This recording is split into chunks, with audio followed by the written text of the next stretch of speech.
নির্জন জঙ্গলের মধ্যে ৩ বছরেরও বেশি সময় ধরে পড়ে আছে ৭৬ লাখ টাকা ব্যয় নির্মিত একটি বক্স কালভার্ট, যার দুপাশে ৪৫০ মিটার সড়ক নির্মাণের জন্য ৮,৩০,০০০ টাকা দিয়ে ২ একরের বেশি জমি অধিগ্রহণ করে গোপালগঞ্জ সড়ক ও জনপথ বিভাগ।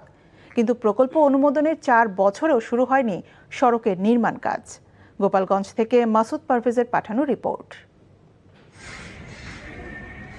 গোপালগঞ্জ টেকেরহাট আঞ্চলিক মহাসড়কের হারিদাসপুর এলাকায় সড়কের ঝুঁকিপূর্ণ বাঁক সহজীকরণের জন্য ৪৫০ মিটার সড়ক নির্মাণের কাজ পায় Habibul Alam and MM builders engineering company নামে একটি ঠিকাদারি প্রতিষ্ঠান, যেখানে সড়কের নির্মাণ ব্যয় ধরা হয় প্রায় ৭৪ কোটি টাকা।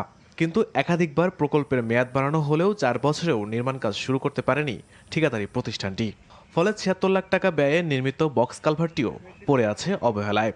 ব্যবহৃত না হওয়ায় সরকারের অর্থ অপচয় হচ্ছে, পাশাপাশি স্থানীয়দের চলাচল করতে হচ্ছে ঝুঁকিপূর্ণ সড়ক দিয়েই।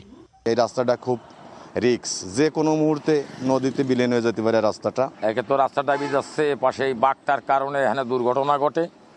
জমি টমি পার হয়, তারপরে যে আমাদের মেইন সড়ক যেটা ওইটাই সংশোধন করার জন্য ব্রিজটা তৈরি করা হয়েছে। এই জায়গা রোড হওয়ার কথা ছিল, ব্রিজটি এখন কোনো কাজে লাগতেছে না, এখনো জায়গা কোনো লোকজনও যায় না।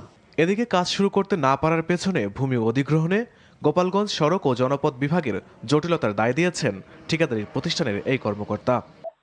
আমরা যদি ফ্রি জায়গা পাই না, বুঝতে পারছেন, এটা আপনি সড়ক থেকে এর সাথে কথা বলে বুঝতে পারেন।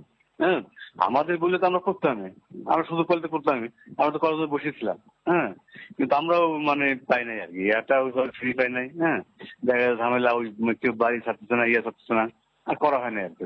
আর সড়ক ও জনপথ বিভাগের নির্বাহী প্রকৌশলী জাহাঙ্গীর আলম ক্যামেরার সামনে কথা বলতে রাজি না হলেও জানান, প্রকল্প অনুমোদনের সময় তিনি দায়িত্বে ছিলেন না।